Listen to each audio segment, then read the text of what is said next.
بسم اللہ الرحمن الرحیم نحمدہ و نصلی علی رسولہ الکریم۔ صحیح البخاری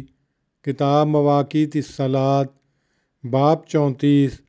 التبکیر بالصلاۃ فی یوم غیم، یعنی بادل کے دن نماز اول وقت پڑھنا۔ حدیث نمبر 594۔ یحییٰ نے ابو قلابہ سے روایت کی کہ ابو الملیح نے ان سے بیان کیا، کہا ہم بادل والے دن حضرت بریدہ رضی اللہ عنہ کے ساتھ تھے،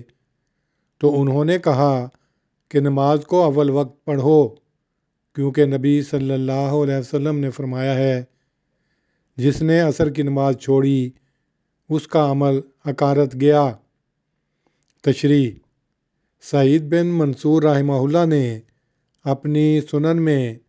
عبدالعزیز بن رفیع رحمہ اللہ کے حوالے سے نبی صلی اللہ علیہ وسلم کے یہ الفاظ نقل کیے ہیں: عجلوا صلاۃ العصر فی یوم غیم، یعنی بادل والے دن نماز عصر پڑھنے میں جلدی کرو۔ اس روایت کی سند قوی ہے، اس لیے امام بخاری رحمہ اللہ نے عنوان باب میں اپنی روایت کی بنا پر اس کو ملحوظ رکھتے ہوئے بکے روح کے الفاظ اختیار کیے ہیں: اللہم صلی علی محمد وعلی آل محمد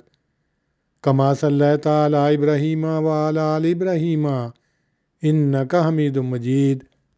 اللہم بارک علی محمد وعلی آل محمد کما بارکت علی ابراہیم